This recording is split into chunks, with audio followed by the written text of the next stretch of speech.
Strasbourg et de Strasbourg à la parole, que se prépare René Hiver. Je vais prendre 13. 33, ça y est, Je vous remercie de me donner la parole avant de commencer.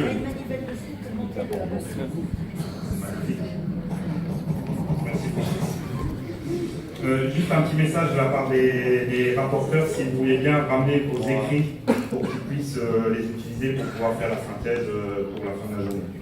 Donc j'y vais vite parce que je prends sur mon temps. Le 9 juin 2016, je passe au salut fraternel de la région Alsace et du CHU de Strasbourg.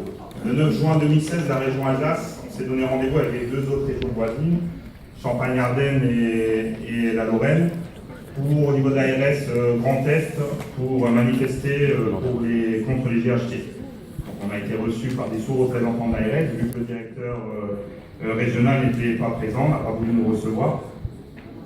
On s'est permis de rappeler le postulat de base qui était les GHT. On a juste repris le début du discours de notre chère ministre, Madame Touraine, qui avait très bien explicité les objectifs finaux des GHT, en commençant son introduction lors du discours qu'elle a eu face au président de CME et au directeur des hôpitaux en février 2015, en disant qu'il fallait, suite à la mise en place du pacte de responsabilité, il fallait rechercher 3,5 milliards d'économies dans la santé et que pour cela, ça allait s'articuler autour des GHT. Donc, mais c'était dit pour nous. C'était pas la peine de nous mentir ou de faire l'éloge de l'optimisation du parcours de santé, de soins pour le patient. On a bien compris la finalité des GHT. Ceci dit, aucune réponse à nos questions. Bon, on n'a pas été étonnés.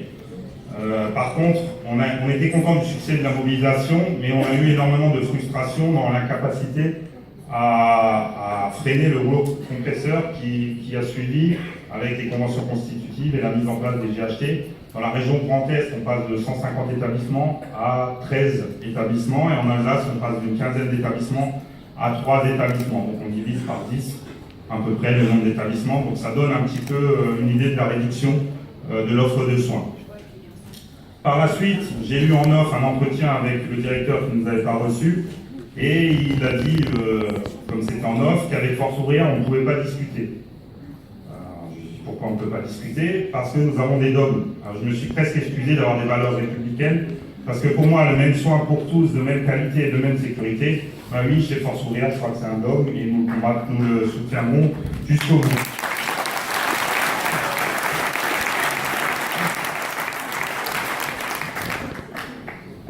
Je lui ai quand même reprécisé que pour nous, cette finalité, nous sommes passés au conseil de surveillance, cette finalité c'était bien la recherche d'économie et que les conditions de travail seraient directement impactées.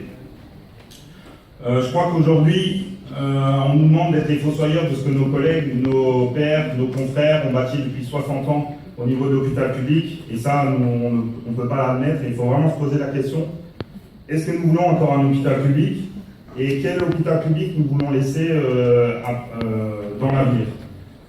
De vouloir à pouvoir, c'est vrai qu'il y a du chemin, mais je crois que le chemin, il commence aujourd'hui, et il faudra défendre notre hôpital, parce que notre hôpital, comme vous l'avez vu depuis un an, il ne cesse de répondre aux sollicitations qui sont extrêmes, avec les attentats. Moi j'ai vécu l'accident du TGV, on n'en a pas beaucoup parlé puisque ça arrivait le lendemain des attentats du 13 novembre, mais je peux vous dire que la prise en charge des 50 blessés qui étaient dans le TGV, il y a eu un taux de morbidité de 0, je dis bien de 0, alors que c'est un choc violent, donc ça vous montre un petit peu l'excellence de notre système de santé et de la prise en charge dans les catastrophes.